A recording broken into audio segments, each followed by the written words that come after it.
New York, the city that never sleeps, is where dreams are nurtured and secrets are buried deep in the darkness. In a city where wealth and power are reflected in every street and every skyscraper, there is a special place right in the heart of Manhattan, the Ivy Crown, a luxury hotel that stands out with sparkling lights from its glass windows and world-class services. Sophie Darlene, a woman of color, owns and operates the Ivy Crown, one of the most famous five-star hotels in the city. Born into a poor family, Sophie has struggled tirelessly to overcome countless challenges and build her career from scratch. For her, the hotel is not just a job, but a pride, a spiritual child that she has devoted her whole life to taking care of. But even with her success, Sophie couldn't shake the feeling of insecurity. Every day, in her elegant suit, she walked into the office with a confident air, but deep in her eyes, there was a never-ending worry. She kept asking herself, am I really doing the right thing? Am I really creating a place where everyone feels respected?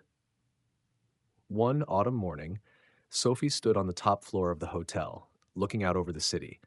The scene before her eyes was nothing short of a beautiful painting, but inside she felt empty. Sophie thought about the customers who came here every day, about the employees she had hired, about the tense meetings and important decisions she had to make. Although the Ivy Crown Hotel had become a symbol of luxury, Sophie still wondered if there was any discrimination among the customers here. Can ordinary looking people or customers of color like her be treated fairly? One weekend morning, when the hotel was not crowded, Sophie decided to check out the hotel herself, but not as the owner. She wanted to experience it as a normal customer without any favors. Sophie dressed casually in a simple outfit, old jeans, a white shirt, and sneakers. She wanted to see if the staff treated her the same way as the other customers. A feeling of excitement and anxiety filled Sophie's mind as she walked through the hotel's large glass doors, her footsteps light but sure on the shiny marble floors. The hotel lobby was, as always, stunning with sparkling chandeliers and art hanging on the walls. The receptionist smiled at the luxurious customers, but when Sophie approached the counter, the welcome was completely gone. She raised her hand to ask about a room, but immediately a young, cold-faced receptionist glanced at her from top to bottom, then said coldly, "Sorry, this hotel does not serve people like you." Sophie stood still, unable to believe her ears. She frowned, trying to understand what he meant. "What?" Sophie tried to keep her voice calm, but could not hide the surprise in her eyes. The receptionist looked at her mercilessly, continuing, "Our hotel has its own standards for customers. I think you should try somewhere else." These words were like a slap in the face to Sophie. People like her. How could that be? She stood there, a lump in her throat, her mind spinning. Was this racism? She could not believe that something like this could happen in the hotel she had built from scratch. Sophie looked back, trying to figure out the real reason. Was he refusing her service just because of the way she was dressed? Or because of the color of her skin? In this moment, she could easily tell him who she was, the owner of this hotel, and see how he would react. But Sophie decided to stay silent, not revealing her identity. She wanted to see exactly what this employee's attitude was and whether this discrimination existed in her hotel system. "Is that so?" Sophie smiled slightly, trying to keep her composure. "I'll try somewhere else, like you suggested." Sophie turned away, but inside she felt anger and hurt. She couldn't accept this. This was her hotel, and if what she was experiencing was what a normal customer felt, then surely there were many others who had to endure such discrimination. Sophie left the Ivy Crown Hotel in a state of turmoil. The scenes there still echoed in her mind, the cold look of the receptionist, the unreasonable rejection, the contemptuous words. As she stepped outside the hotel gate, Sophie looked out at the bright lights of New York City, but her heart was empty. She could not understand what was happening in her own hotel. The feeling was unacceptable. Sophie felt offended and hurt, but that did not make her submit. On the contrary, it was like a fire burning inside her. Sophie knew that, to face this challenge, she needed to find the truth, and not the surface truth, but the secrets hidden deep within the Ivy Crown. One morning later, Sophie called Michael, her trusted assistant who had been with her all this time. Sophie decided to try a different approach. She would hide under the name of an ordinary customer without the protection of fame or power. She wanted to see clearly what was going on behind the door. After careful consideration, Sophie decided to use a fake name. The name Ariana Hayes was chosen by her, a simple name but not too strange. She felt that this name suited her purpose. An ordinary customer, nothing special, without any attention from the staff. Sophie did not want anyone to know who she was. She wanted to investigate the hotel from a completely different perspective. Before arriving at the hotel, she changed her appearance a bit. This time, there were no expensive suits or designer handbags, just a plain white shirt, jeans, and sneakers. An outfit that was nothing special, just like any other customer. She wanted to experience the feeling of a normal guest without any privileges. When Sophie walked into the Ivy Crown for the second time, the atmosphere in the hotel was exactly the same as the last time. The sparkling chandeliers still lit the entrance, the luxurious art paintings still hung on the walls, and the staff still smiled and greeted their guests. However, this time there was no warmth in those smiles. Sophie walked to the front desk, where the receptionist was chatting happily with a couple of customers. As Sophie approached, the receptionist stopped talking and turned to look at her. His eyes glanced over, then stopped at Sophie's outfit. There was no sign of warmth like before. He looked at her coldly. "Excuse me, do you need anything?" he asked in a tone devoid of emotion. Sophie smiled, trying to keep her composure. "I'd like to book a room," she replied politely, but she couldn't help but feel nervous. The receptionist looked at her coldly, his eyes still fixed on Sophie's plain clothes. "We only have rooms on the lower floors. Would you like to try?" he said sarcastically. Sophie felt a little angry but kept her composure. "Yes, I'd like to book a room." As she was led to the room, Sophie felt the discrimination even more clearly. Although the Ivy Crown was known for its high-class service, for a customer like her, everything seemed different. She was taken to a small room, not the kind of luxury she expected to experience when booking a room at a five-star hotel. The room looked a bit old. The interior was simple and without any special decoration. This feeling made Sophie feel like she was being degraded. She never thought that the hotel she had worked so hard to build could treat customers this way. Sophie stood in the room, looking out the window at the street scene outside, her heart filled with anger and dissatisfaction. She wondered, are all customers treated like this? Or are people like me the only ones being looked down upon? While in her room, Sophie received a call from Michael. They chatted for a while, and while the call was still going on, a room attendant came in with a new vase of flowers for Sophie's room. This was the first time Sophie had received service from a staff member, and she decided to take the opportunity to ask more questions. As the attendant placed the vase on the table, Sophie tried to strike up a conversation naturally. "I really like the space here. The hotel is very nice." Sophie smiled, trying to make the conversation friendly. The waiter looked at her, his eyes suspicious. After a moment of silence, he finally replied, "Yes, the hotel is very nice. However, I must say that you are not the first person to request a room change." He hesitated, as if something was making him not want to continue. Sophie realized that something was wrong and continued, not showing any intention of investigating. "Is that so? Is the hotel not meeting the needs of many customers?" "We try our best," he replied, but Sophie realized that there was an ambiguity in his answer. Sophie's feeling of unease grew. Although she couldn't come to a conclusion right away, these small details were enough to make her suspicious of the hotel's service system. Was this just a coincidence? Or was it part of a larger strategy, some hidden operation that she couldn't see clearly? Sophie decided to continue to monitor, not to rush into action, but her heart was full of conflict at the moment. She felt like she was standing between two choices: continue to hide in the hotel to investigate, or directly face the truth right now. Sophie couldn't sleep that night. Questions swirled in her head. Was the discrimination she had encountered just a random incident? Or was there a larger system at work at the Ivy Crown, where every decision, every service was carefully calculated to exclude certain customers? The next morning, Sophie woke up early, not because she wanted to continue resting, but because she couldn't bear the insecurity any longer. She decided she wouldn't let this continue to go unnoticed. Sophie wouldn't allow anyone, staff, or management to treat her customers like this. She was dressed casually, still jeans and a shirt, but today she felt like she was no longer a tourist. She owned this hotel, and she couldn't let discrimination continue to exist under her roof.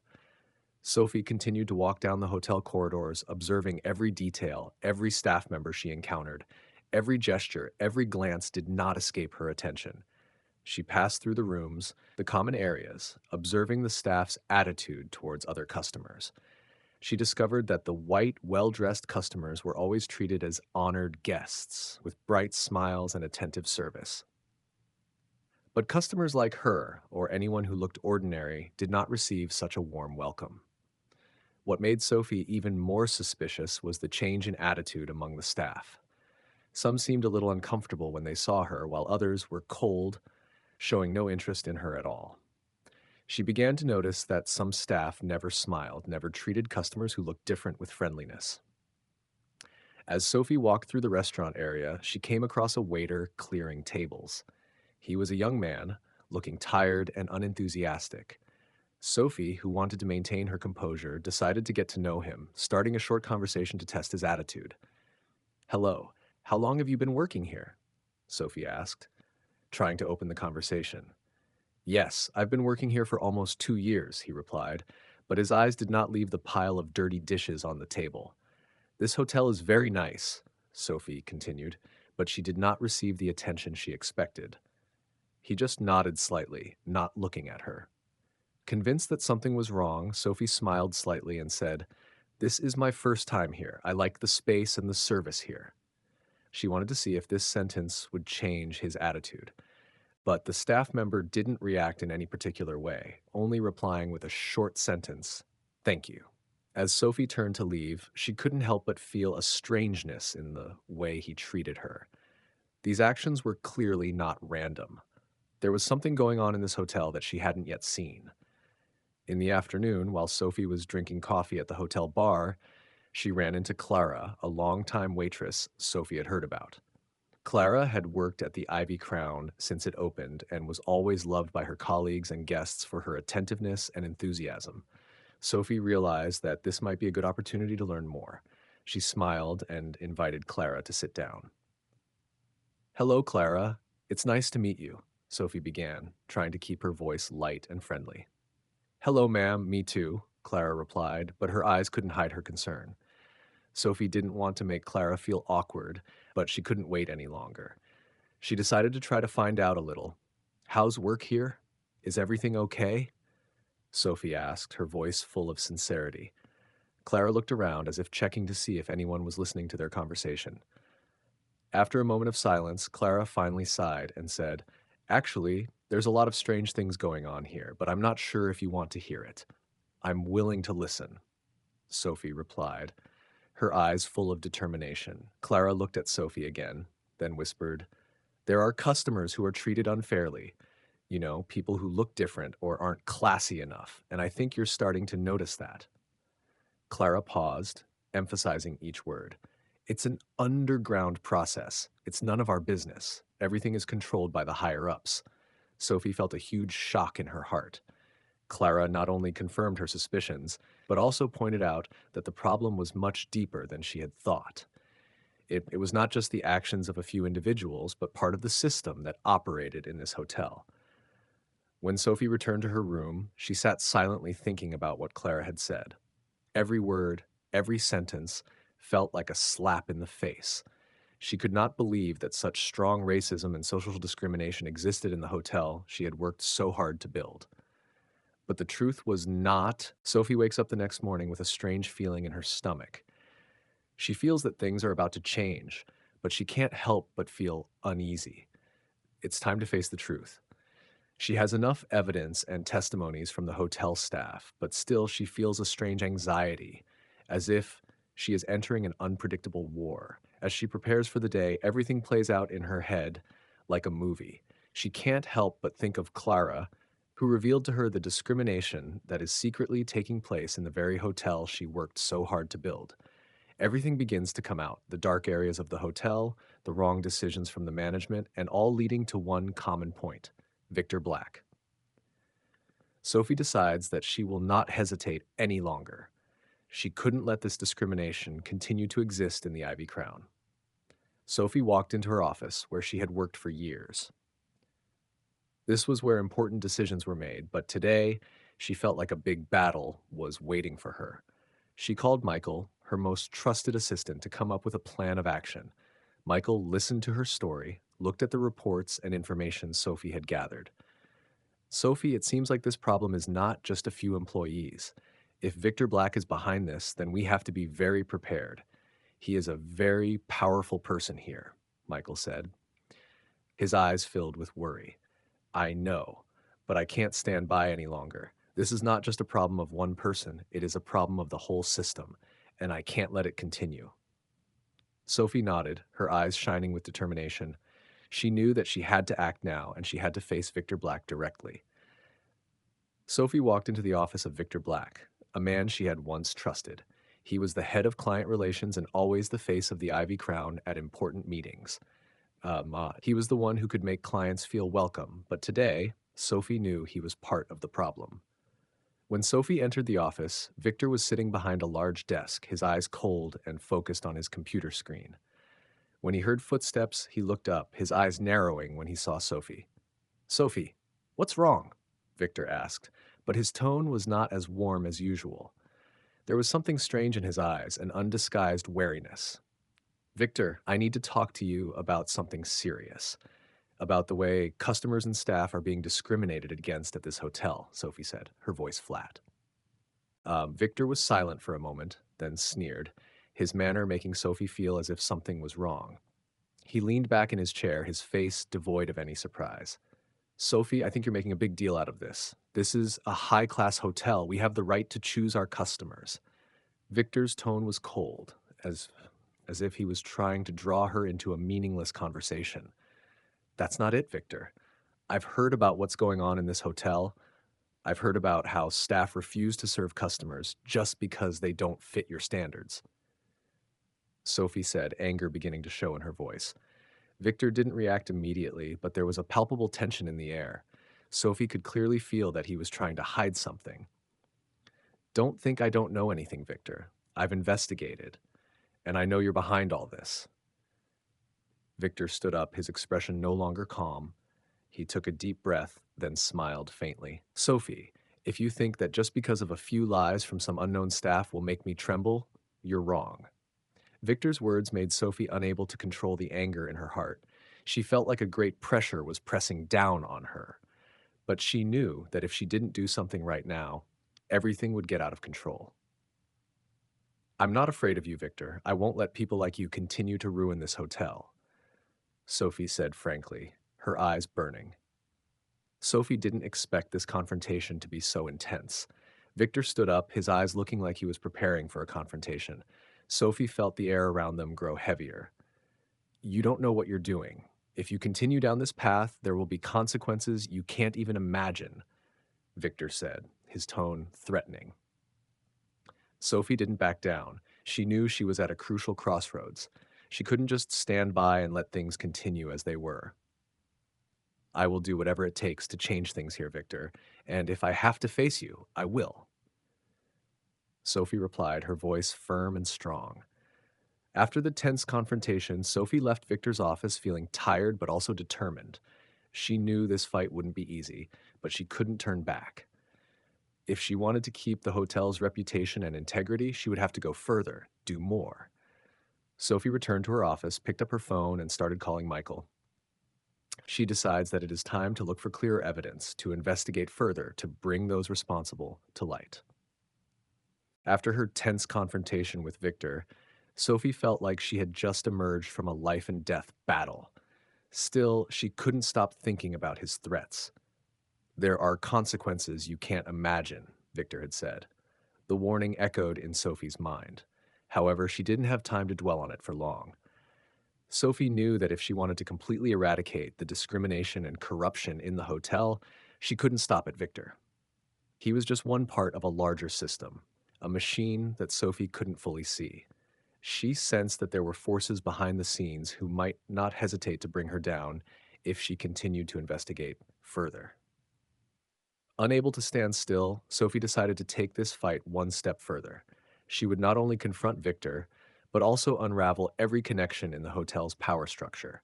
She had to find out who was behind it, who created and maintained the racial segregation in her own hotel. Sophie began to dig deeper, not only relying on the testimony of the staff, but also seeking information from outside sources.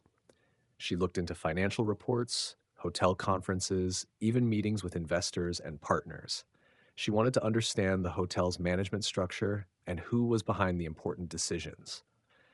From her conversations and research, Sophie discovered that not only Victor Black, but also a number of people on the hotel's board of directors, people with great power in the hotel industry, were supporting this system of segregation.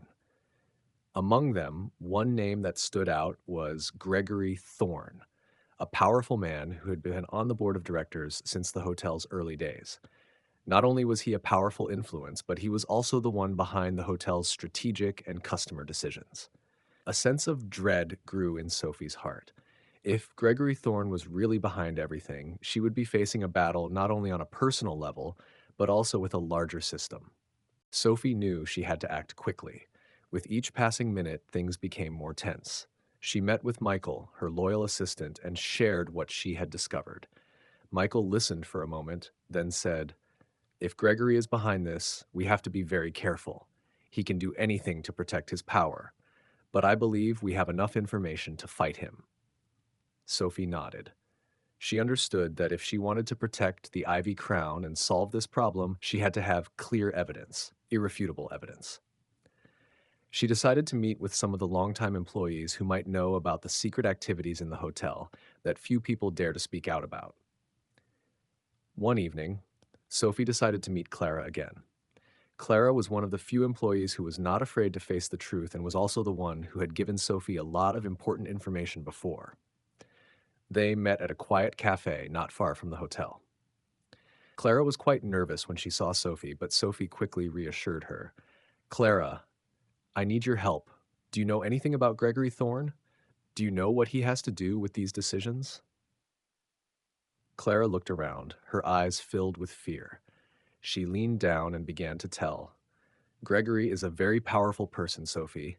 I don't know everything, but I know he has connections with big investors and has a lot of influence in the industry. He always holds an important position in deciding hotel policies, especially when it comes to selecting guests." Sophie nodded, trying to control her emotions. She knew that Gregory was more than just an ordinary person. He could be the one making all the important decisions, the one who could change the fate of the hotel if she didn't stop him in time. "Is there anyone in the hotel who wants to help me?" Sophie asked, full of doubt. Clara looked into Sophie's eyes, then sighed. "There are only a few people, and they are all scared. But if you need evidence, I can help you. I know some of Gregory's secret meetings that only a few people attended. If you can prove his relationship with the others, then I think you can overthrow him." Sophie felt a new hope rising in her heart. This was her chance to bring everything to light. Sophie couldn't wait any longer. She decided to investigate the secret meetings that Clara had just revealed. Late one night, when the hotel was deserted, Sophie and Michael planned to break into the hotel's archive room, where important documents about meetings and discussions between directors were kept. With the help of a trusted employee, they easily accessed the archive room. Sophie and Michael searched through the files one by one, and eventually, they discovered evidence of secret meetings between Gregory Thorne and some outside partners. These documents showed that Gregory had made agreements with major investors to maintain discriminatory policies and create a preferred customer system where those who were not classy enough would not be welcome. Sophie felt like she held the key to unlocking all the truth. She had enough evidence to fight Gregory, but also knew that facing him would not be easy. With the crucial evidence in hand, Sophie knows that she is ready to confront Gregory Thorne and expose all the dark secrets of the Ivy Crown. But she also knows that this battle will not end easily. The people behind it will not let her go easily, and Sophie must prepare herself to face unforeseen dangers. Sophie stood looking at the Ivy Crown from afar, the building she had spent years building. Every corner of the hotel was now familiar, but also filled with confusion and anxiety.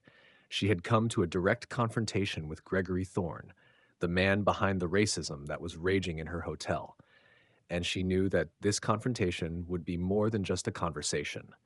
This would be the battle that would decide the fate of the Ivy Crown. As she entered, Sophie felt her heart pounding. Even though she had prepared herself for it, the tension was still rising inside her. She couldn't let herself lose her composure. She couldn't let fear take over, Sophie told herself. Sophie walked into Gregory Thorne's office without hesitation. Entering his office, she immediately sensed the air of power and arrogance that surrounded him. Gregory sat behind a large brown wooden desk, his eyes cold as he looked up at her. He was not surprised, but his expression remained cold and challenging. "Sophie," Gregory said, his voice emotionless, "what are you asking for? Don't tell me you want a conversation that shouldn't be necessary." Sophie didn't take her eyes off him, keeping her resolve firm. She had been preparing for this confrontation for a long time. "No, I'm here to end things," Sophie replied, her voice unwavering. Sophie approached Gregory's desk, clutching the documents she had taken from the hotel's archives. Evidence of Gregory's secret meetings with his partners, the dark contracts he had signed with investors to maintain a policy of segregation, were all in those files. She placed the files on the table in front of Gregory, her eyes never leaving his face. "I have proof of what you've done," Sophie began. "You and those behind you have maintained a system of racial discrimination within the Ivy Crown, a system that I can no longer tolerate." Gregory didn't look surprised. He just stared at the files, then chuckled. "You think a pile of papers will scare me? Sophie, no matter how much evidence you find, I'm still in control here." His voice was unwavering, even defiant.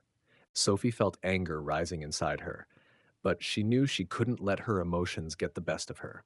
She continued, her voice sharp. "You may be the one in control here, but I own the Ivy Crown, and I can't continue to let my hotel be turned into a place where people are discriminated against and rejected just because they don't meet the standards you set."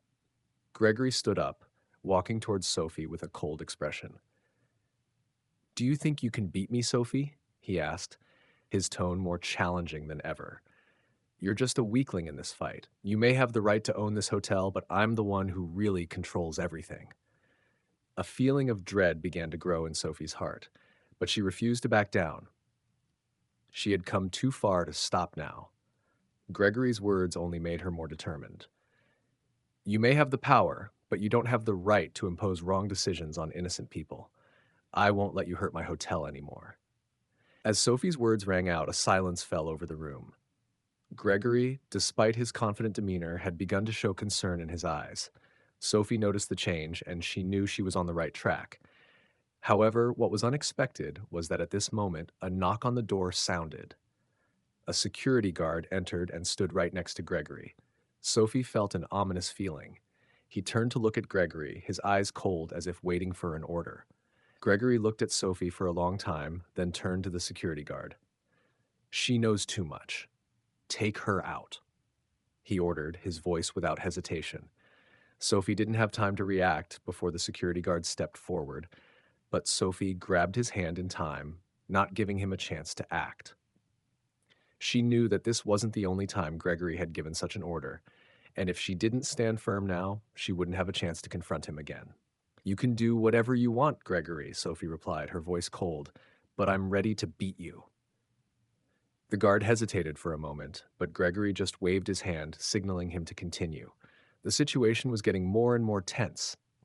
But just when Sophie thought she might not make it, a loud noise came from outside the office.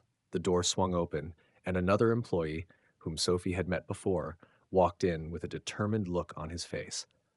"I can't stand by any longer," the employee said, then turned to Gregory. "I can't continue to hide the wrongdoings. We've done wrong. I'll stand by Sophie." Sophie felt a surge of joy. Some of her employees, who had seen too much discrimination, began to stand by her. They were no longer afraid, and it was this support that made Sophie feel like she could overthrow all the dark forces in the hotel.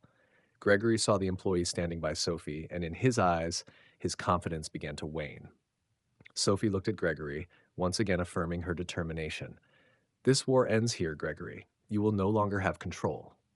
Sophie sits in her office looking out the window.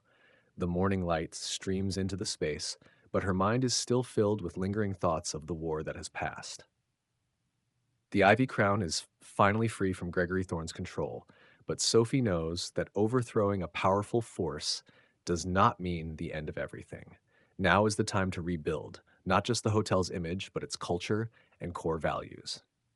She has witnessed the discrimination and injustice that her staff and guests have endured, but now she has the opportunity to change things. And to do that, Sophie must create a fair environment where everyone can feel respected and treated fairly.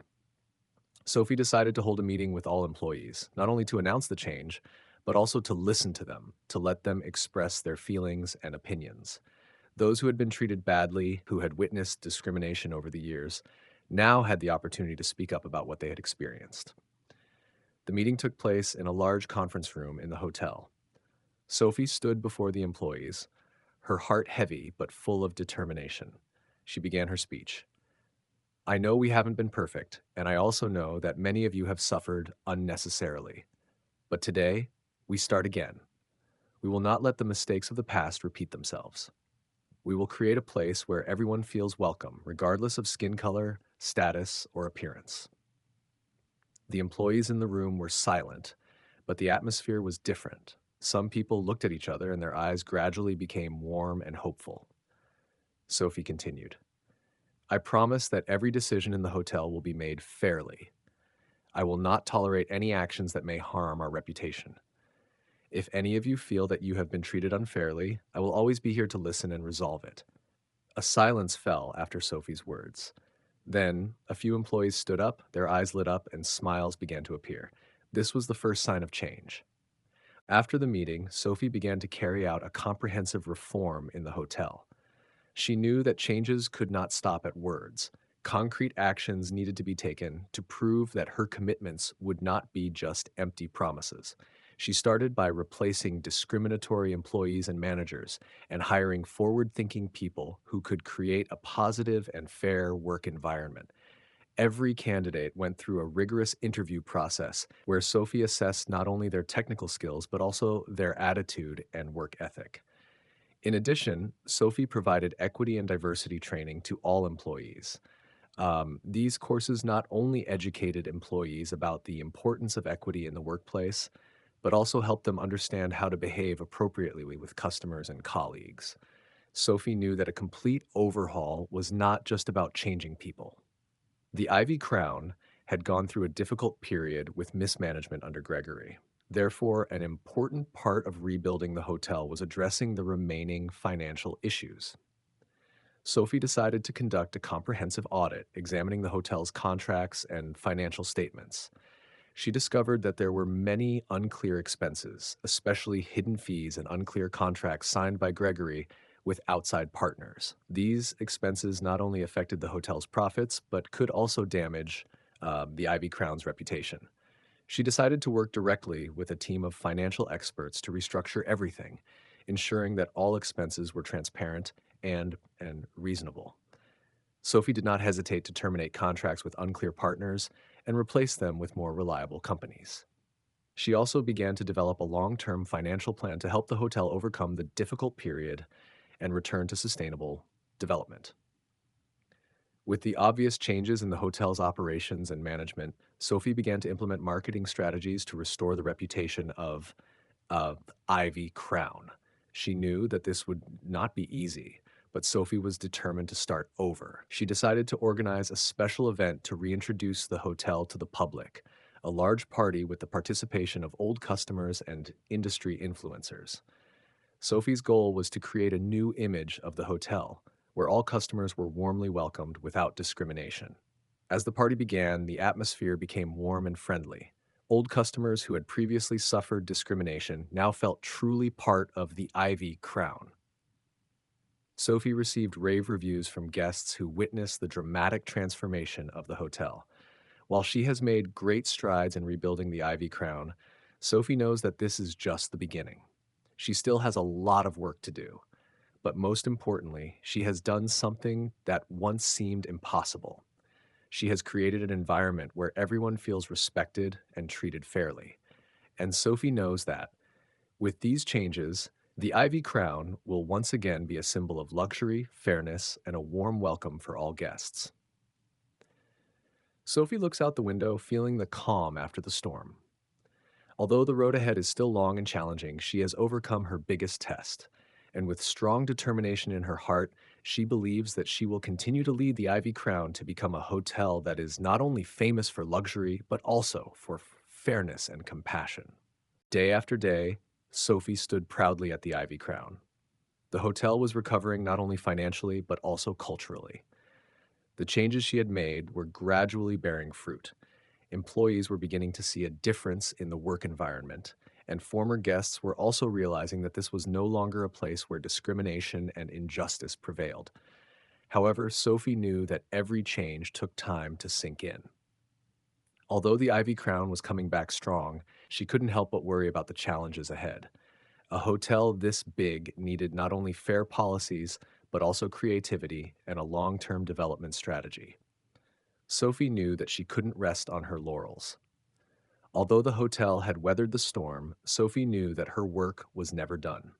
She began to look to the future with an ambitious plan to expand the Ivy Crown beyond New York to other major cities around the world. To do that, Sophie needed to rebrand the hotel as not just a luxury resort, but also a symbol of equity and inclusion. She began to look at partnership opportunities and strategic partnerships. Sophie continued to hold meetings with investors, trying to convince them of the long-term value of a hotel model that focused not only on profits, but also on benefits for the community and society. However, in this expansion process, she once again faced major challenges. Not all investors were willing to agree with her. Some were only interested in short-term profits and did not fully understand the importance of equity and diversity that Sophie was building. One of the most important meetings Sophie had to attend was with a large investor group in Los Angeles. This is her chance to take the Ivy Crown to the next level, but it is also the biggest challenge of her career. During the meeting with investors, Sophie sensed the concerns and lack of confidence from some people. They questioned whether her hotel model could really deliver sustainable profits in the long term. Doubts about maintaining the balance between profits and human values still existed. An investor named David, who represented a large investment fund, spoke up. "We are very impressed with the changes you have made at the Ivy Crown, but can this model work in other major markets? We want to see concrete numbers and prove that this fairness can deliver profits." Sophie smiled, trying to stay calm while facing the doubts. She had been preparing for this question for a long time and knew that this was her chance to assert her vision. "Our model is not only profitable, but also creates a sustainable environment for both guests and employees. When guests feel treated fairly, they will return and recommend the hotel to others. And when employees feel respected, they will work with dedication." She clearly presented market research, the results of recent changes at the Ivy Crown, and showed that guests are not only looking for luxury, but also for a comfortable, friendly, and non-discriminatory environment. Sophie had carefully prepared financial reports, figures that showed the hotel's steady and sustainable growth. Finally, after a tense discussion that lasted several hours, the investors agreed to Sophie's plan. They decided to support the expansion of the Ivy Crown to other cities, including Los Angeles and San Francisco. Sophie felt a wave of hope rising within her as she signed the new partners. However, this victory was just one step in a long journey that she had to continue.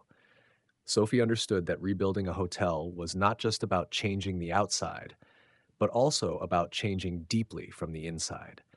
She decided that she would continue to work to develop not only financially, but also in terms of innovation in services and work environment.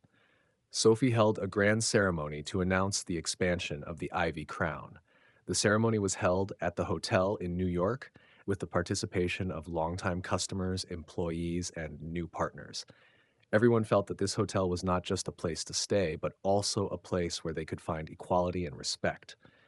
Sophie stood on stage, smiling at the thousands of guests who were waiting for her big announcement. She said, "Today, we are not just expanding the Ivy Crown. We are expanding our vision of a hotel that is not just a place of luxury, but a symbol of fairness, compassion, and respect for all. We will continue to grow, and we will always be committed to providing you with a place that truly feels like home. As the lights came up and everyone applauded, Sophie felt a deep joy. She knew that this was just the beginning. Sophie looked back at her achievements, from the difficult decisions to the steady progress in developing the Ivy Crown. She has not only rebuilt her hotel, but has also created a compassionate and equitable work environment where everyone can thrive and feel valued. Although the road ahead is full of challenges, Sophie knows she is ready to face them all. She has affirmed her vision and continues to expand the Ivy Crown as more than just a hotel, but a symbol of fairness, sustainability, and innovation.